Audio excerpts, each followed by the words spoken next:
Está no ar o programa Espalhando Saberes de Corpo e Alma.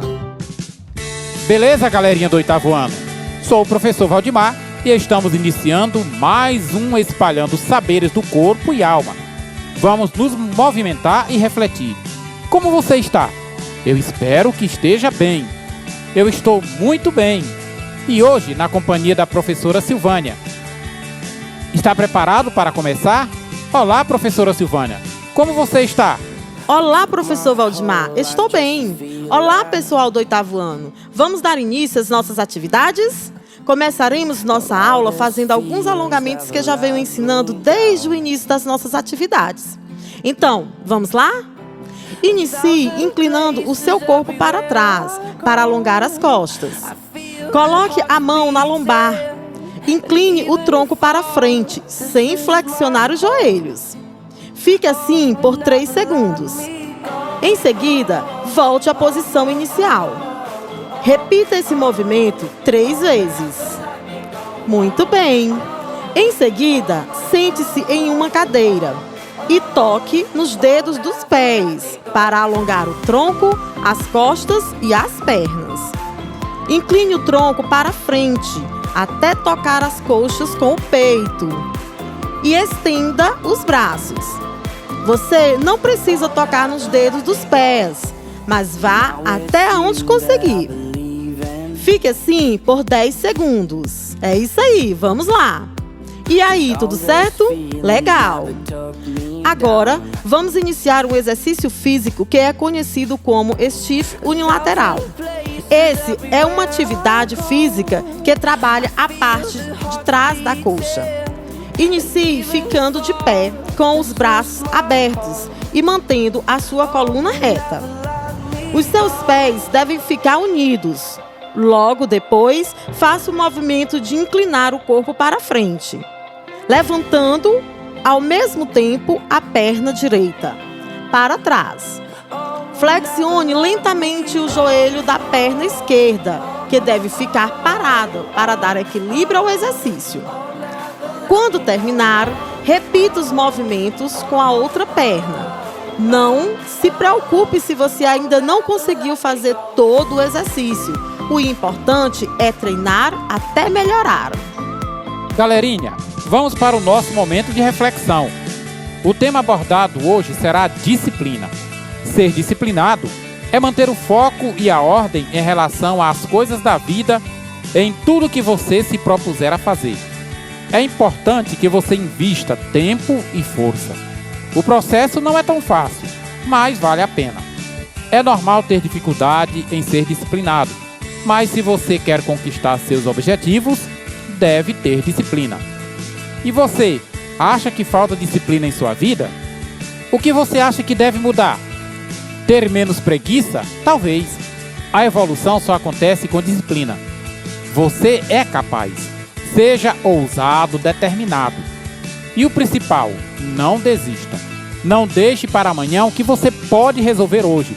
Não permita que hoje seja mais um dia comum. Saia da sua zona de conforto. Uma dica inicial é a organização. Ela vai te poupar tempo e facilitar a sua rotina. Mas somente com determinação você chegará lá. E chegamos ao fim de mais um Espalhando Saberes Corpo e Alma. Tchau e até de repente. Está no ar o programa Espalhando Saberes de Matemática. Olá, caros alunos do 8º ano. Sejam todos bem-vindos ao Clube da Matemática. Eu sou a apresentadora Luísa e, a partir de agora, iremos trabalhar com a mais linda e bela ciência, a ciência exata. No dia de hoje, continuaremos falando sobre fração geratriz. Além disso, teremos algumas informações importantes, como curiosidades legais e a nossa frase do dia. Convido meus colegas de trabalho, o professor Anderson e o professor Marcos Vinícius, para também participar desse nosso encontro. Tudo bem, professores? Tudo bem, Luísa. E você, como está? Tudo bem, professor Marcos. Olá, Luísa. Estou ótimo. E você? Tudo bem, professor Anderson. E para continuar com o conteúdo, convido o professor Marcos Vinícius. Professor, é com você. Fala, galerinha. Tudo bem com vocês? Espero que sim. Vamos a mais um encontro aqui no nosso grande clube. Fico feliz por estar novamente aqui com vocês. Nesse primeiro momento, peço para que peguem o material de estudos na página 59. Todos preparados? Então vamos lá. Na aula anterior, o professor Anderson falou sobre a maneira de resolver uma dízima periódica simples, utilizando apenas o seu método de resolução. Na aula de hoje, nós iremos aprender como resolver essa fração de uma maneira bem simples. Já quero aprender, professor. Mas antes disso, nos mostre um exemplo de como encontrar a fração geratriz para melhor fixação. É pra já, Luísa. Vamos encontrar a fração geratriz da segunda situação do nosso material de estudo. A fração dada é 3,272727 e assim sucessivamente. Para descobrir a fração geratriz de uma dízima periódica simples, podemos utilizar os seguintes passos. Primeiro passo, igualar a dízima periódica a um incógnito, por exemplo, x ou y, da maneira que você quiser identificar, de forma a escrever uma equação do primeiro grau. Como podemos ver no material, montamos uma equação y igual a 3,272727 sucessivamente, que chamamos de 1. Em que y é a fração geratriz procurada. No segundo passo, nós iremos multiplicar ambos os lados da equação por um múltiplo de 10. Para saber qual será o múltiplo, devemos identificar quantas casas decimais devemos andar, para que o período fique antes da vírgula. Como o período é igual a 2, pois são dois números que se repetem, então nós iremos multiplicar por 100, ou seja, multiplicando a primeira parte por 100, nós iremos encontrar 100x e multiplicando a segunda parte por 100, nós iremos ter 327,272727. Portanto, 100x será igual a 327,272727. No terceiro passo, nós iremos diminuir a equação encontrada da equação inicial. Portanto, nós iremos subtrair 1 de 2. Ou seja, 100y é igual a 327,272727 sucessivamente, menos y igual a 3,272727. Quando você subtrair 100y menos y, você irá encontrar o resultado de 99y. Isso será igual a... Quando você subtrair 327,272727 menos 3,272727, você irá encontrar o resultado de 324. E no quarto passo, nós iremos isolar a incógnita. Então, se 99y é igual a 324, isso irá nos implicar que y é igual a 324 dividido por 99. Simplificando os dois números por 9, tanto o numerador como o denominador, nós iremos encontrar o resultado de 36 sobre 11. Que conteúdo legal, professor. Ele aparenta ser complicado, mas é bem simples.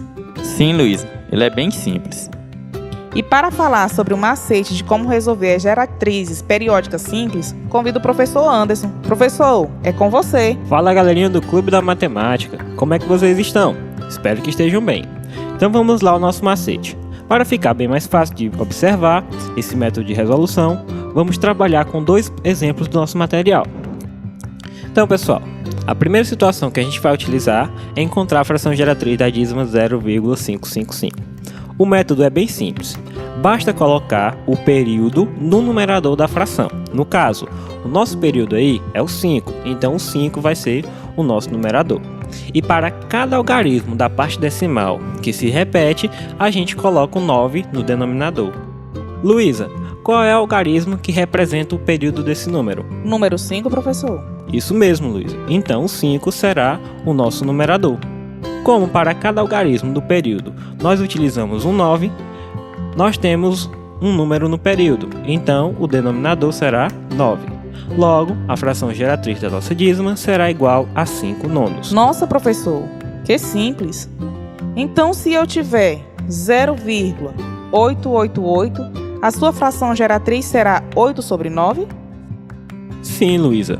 E da mesma maneira, pois o período possui só um algarismo. E se o período possui 2 ou mais algarismos, professor?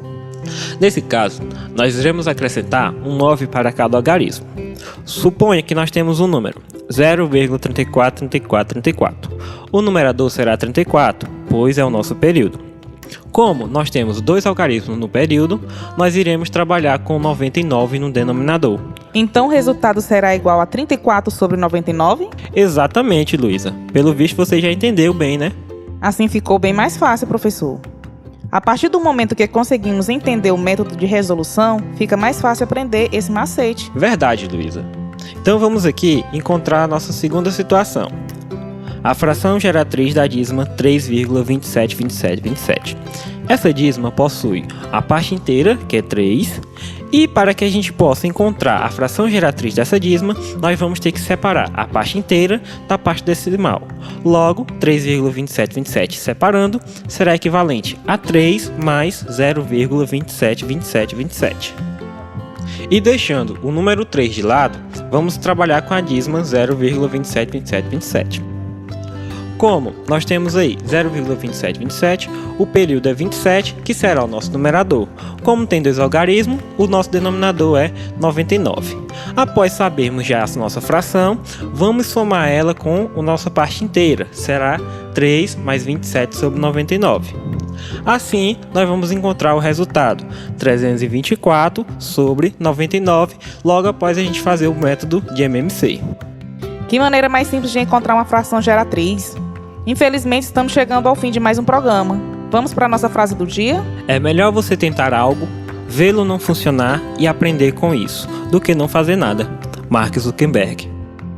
E é isso aí, galerinha. Fique com Deus e um forte abraço. Tchau!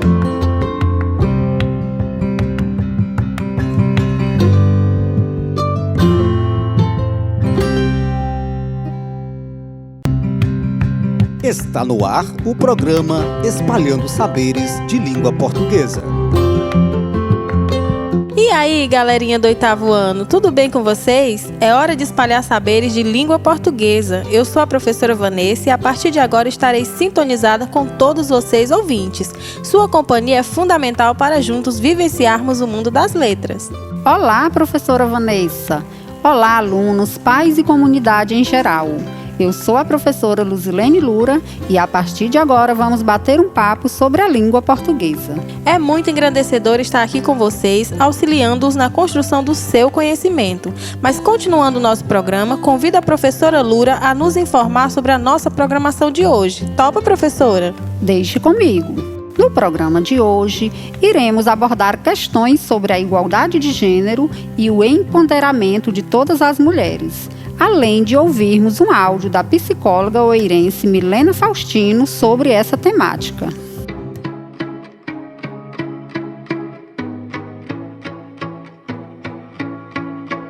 Para compreendermos melhor essa questão, vamos primeiro ver o que significa igualdade de gênero. Igualdade de gênero não significa que homens e mulheres têm que ser idênticos, mas que eles devam ter os mesmos direitos, deveres, responsabilidades e oportunidades. Esta é considerada a base para a construção de uma sociedade livre de preconceitos e discriminações. No Brasil, o preconceito e a discriminação contra a mulher é um fenômeno secular. Nos dias de hoje, chega a ser difícil acreditar que as mulheres, durante muito tempo, eram tratadas com inferioridade e submissão. Nesse contexto, as mulheres eram consideradas relativamente incapazes e todas as decisões familiares ficavam a cargo do marido, que inclusive devia autorizar o ingresso da esposa no mercado de trabalho. Tempos estranhos. Muito estranho. E a desigualdade não para por aí. Houve uma época em que a mulher não podia estudar, votar, nem ser eleita. E o que dizer da proibição das mulheres de participarem dos Jogos Olímpicos, podendo ser condenadas à morte caso fossem flagradas assistindo às competições? Uma verdadeira opressão. E não podemos deixar de citar que essa desigualdade se torna mais acentuada quando se trata de mulheres negras. Elas sofrem preconceito duplo. Normalmente são discriminadas tanto por serem mulheres quanto por serem negras. De acordo com a Constituição Federal de 1988, todos são iguais perante a lei, sem distinção de natureza, sendo que homens e mulheres são iguais em direitos e obrigações. Sem dúvida, esta lei foi o grande marco normativo para a igualdade de gênero, depois positivou a equiparação entre homens e mulheres. É possível perceber uma forte escalada normativa nos últimos anos em prol da igualdade de gênero, mas na prática ainda há muitas desigualdades salariais, trabalhistas, no plano político e pessoal, em cargos públicos, entre outros. Por exemplo, um levantamento do Instituto Brasileiro de Geografia e Estatística mostra que as mulheres, mesmo exercendo as mesmas atividades e cumprindo a mesma carga horária que os homens, ganham entre 10% a 30% a menos. Além de ganhar menos, a mulher ainda enfrenta a dupla jornada de trabalho e um desequilíbrio dos papéis dentro de casa. Segundo pesquisa recente, as mulheres dedicam quase o triplo do tempo que os homens com os afazeres domésticos. Em suma, muito já se avançou, mas o caminho ainda é longo, pois foram séculos de repressão e discriminação. De qualquer modo, o caminho é sem volta e o que nos conforta é saber que estão na direção certa em busca da tão sonhada igualdade de gênero. E seguindo o nosso roteiro de hoje, ouviremos agora o áudio da psicóloga Milena Faustino sobre a temática igualdade de gênero e empoderamento da mulher. Ouçam com bastante atenção e já retornamos com muito mais para você. Olá, eu sou Milena Faustino, sou psicóloga e hoje vim falar um pouco a respeito de igualdade de gênero e empoderamento feminino. Para iniciarmos esse assunto, é importante, primeiro, trazer a definição de igualdade de gênero. Esse termo defende que homens e mulheres devem ser livres para fazer as suas escolhas, desenvolver as suas capacidades, sem sofrer interferência ou limitações por conta do gênero. Defende ainda que a sociedade é livre de preconceitos e discriminação. A luta pela igualdade de gênero se intensifica no país com o avanço dos movimentos feministas. Esses movimentos defendem, principalmente, que homens e mulheres são iguais e merecem ter o mesmo reconhecimento. Muitos direitos já foram conquistados ao longo dos tempos, mas ainda há um longo caminho a ser percorrido. Dentre os direitos conquistados, podemos falar, por exemplo, do direito ao voto, o direito a trabalhar fora de casa. Durante muito tempo, as mulheres ficavam encarregadas somente do lar e dos filhos. Mesmo diante desses avanços, ainda há muita coisa a ser conquistada. Hoje, mesmo as mulheres trabalhando fora de casa e exercendo as mesmas funções que os homens, recebem menos do que eles. As mulheres também são as maiores vítimas da violência doméstica. E ainda são as maiores mortes por conta do gênero, que é o feminicídio. Dessa maneira, podemos ver a importância de se defender a igualdade de gênero e de também trabalhar o empoderamento feminino. Porque é através do empoderamento feminino que nós iremos conscientizar outras mulheres a lutar pelos seus direitos, lutar pelos seus espaços. As mulheres precisam ter a consciência de que podem e devem fazer aquilo que quiser, porque nós não somos inferiores aos homens. Quando falamos dos movimentos feministas e da luta desses movimentos, em nenhum momento queremos nos colocar como superiores aos homens. A nossa luta é por igualdade nos espaços, por igualdade de salário, por igualdade de oportunidade. É preciso que a gente continue batendo na tecla desse empoderamento feminino para que essas mulheres não aceitem a violência doméstica, não aceitem humilhações por conta do gênero e que assim consigamos avançar na sociedade. As mulheres podem ocupar os espaços que quiserem. Nós temos esse direito. É importante que a gente se una, homens e mulheres, na busca por essa igualdade, para que todos sejam vistos como cidadãos e tenham as mesmas oportunidades. Não é um caminho fácil, mas é um caminho possível. Se a gente se organizar, iremos conseguir. Viu só, pessoal? A Milena é a prova viva de que as mulheres precisam ser protagonistas dessa mudança e conquistar o seu espaço, porque lugar de mulher é onde ela quiser estar. Espero que tenham gostado dos saberes apresentados hoje. Nós vamos ficando por aqui. Agradecemos a parceria de todos os dias e a responsabilidade de cada um. Cuidem-se, fiquem em paz, forte abraço e até mais, pessoal!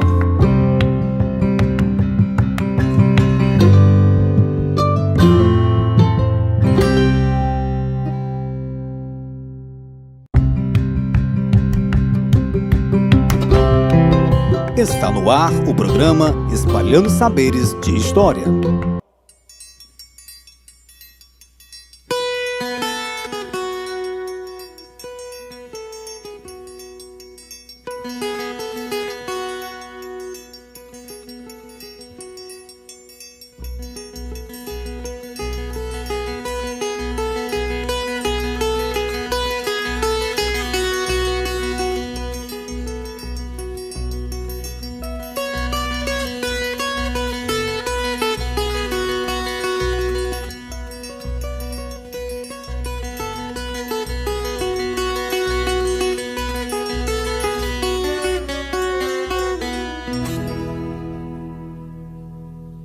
Olá, queridos alunos do 8º ano, tudo bem com vocês? Meu nome é Felipe Lustosa e junto com meu velho amigo Orlando Carvalho, que é professor e criador de bode, vamos dar início a mais uma aulinha de história. E aí, pessoal, tudo bem com vocês? Pois é, Felipe, vamos ficar só como professor de história. Eu não sou um criador de bode, por enquanto, né?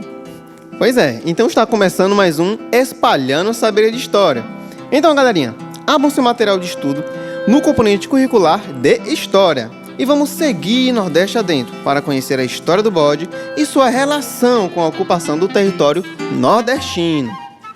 Rapaz, falar do Nordeste sem falar do bode é como falar de Oeiras sem falar do Riacho Mocha. Como é que pode? Bem, é como esse pequeno verso que aqui lhes apresento, minha gente. O principal personagem da aula de hoje, um animal forte e insistente, que faça chuva, faça sol, no Nordeste está sempre presente. Eita, professor Felipe, agora é repentista, poeta, muito bem. Hoje a aula promete. Promete sim, vamos falar sobre o bode dentro do contexto da ocupação do interior do Nordeste. E quando a aula traz um tema que de certa forma é bem próximo da nossa região, nos dá um gás danado. E o bode é uma figura de bastante representatividade. Sim, então vamos lá. Quando é que começa essa história sobre a ocupação do território do interior do Nordeste pelo famoso bode? A caprinocultura é o nome que designa a criação do gado de caprinos em uma dada região. Verdade, Felipe. Mas espera aí, que história é essa de gado? É bom esclarecer melhor para os nossos alunos. O que você acha? É verdade. Quando falamos em gado, entende-se pelo conjunto de animais que foram criados pelo homem para aumentar a sua produção em quantidade, melhorar os serviços agrícolas, o consumo doméstico, comercial e industrial. Esta de criar animais em grupos é uma prática bem antiga no Brasil, porém não foi praticada pelos nativos indígenas não, que só criavam animais de pequeno porte, como aves, porco, do mato, capivara, por aí em diante. Bem, então, se o bode não é originário do nosso território, de onde é que eles veio então? Como o bode chegou aqui no Brasil, Felipe? Explica pra nós. Para entender a origem da prática dessa caprinocultura, temos que nos retomar lá no período da colonização portuguesa, iniciada no século XV. A famosa conquista do território, que além de bodes e cabras, eles trouxeram outra grande variedade de animais, como galinha, boi, cachorro e etc. Verdade, os europeus trouxeram grande parte dos animais que já domesticavam lá na Europa. Mas nos conte aí, Felipe, qual a origem desse bode? As cabras foram um dos primeiros animais a serem domesticados pelo homem, lá por volta de 9000 a.C., lá no território do Oriente Médio. A partir das cabras selvagens, o clima no Oriente Médio é semiárido, de certa forma bem parecido com o clima árido e semiárido do Nordeste. Tais condições expõem a resistência deste animal ao longo do tempo. E justamente essa resistência natural, junto com sua capacidade de adaptação à condição extrema, chamou bastante a atenção dos povos nômades, para que possivelmente começasse a domesticação desse animal. Foi exatamente assim que começou a criação deste grande, feroz e magnífico bode. Felipe, só para facilitar o entendimento dos alunos, conte a eles qual a relação entre a criação do gado caprino e a chegada dos portugueses. Até o começo do século XV, os colonizadores fundaram a maioria das cidades, no período ainda que eram vilas, capitanias também, por assim chamadas, que foram surgindo nas regiões litorâneas da colônia, principalmente na região litorânea do Nordeste. Principalmente? Qual era o destaque dessa região durante a colonização, Felipe? O destaque, meu caro, fica por conta de que todas as capitanias hereditárias fundadas no Brasil, as do Nordeste foram as que mais se destacaram, por conta do solo e clima propício para a cana-de-açúcar. Essas capitanias eram terras entregues às pessoas responsáveis para gerar produção econômica e, consequentemente, ocupar também o território, dividindo a maior parte com a coroa portuguesa. Nos conte aí o que foi que aconteceu para que essa ocupação fosse direcionada para as regiões internas do Nordeste. Bem, de início o gado bovino tinha como principal objetivo o transporte da cana-de-açúcar e ser a força motriz, a força motor de muitos dos engenhos. Porém, com o passar dos anos, os rebanhos foram ficando cada vez maiores. e, como consequência, atrapalhando as plantações de cana-de-açúcar, que era a principal atividade econômica. Então a administração da colônia decidiu expandir e direcionar essas expedições em direção ao interior do Brasil, onde seriam criadas fazendas que teriam como foco principal a criação deste gado. Ah, agora eu entendi. Então foi nesse período que começaram a surgir os currais, não é verdade? Que eram grandes fazendas voltadas principalmente para a pecuária. Exatamente. E se formos analisar bem direitinho, vamos relacionar o surgimento dessas expedições, fazendas e currais no século XV com a ocupação deste território que aqui estamos, Piauí e Ceará, por exemplo, e, consequentemente, nossa amada Oeiras, território das primeiras fazendas de gado do estado. Sim, expedições, povoamento, pecuária, mas e o bode? Calma, embora o gado bovino seja a principal referência nesse segmento, junto deste, desenvolveram-se também outras culturas, como a caprinocultura, principalmente na região do semiárido. Afinal, a criação de caprinos é a que melhor se adapta às duras condições climáticas, como já falamos no início da aula.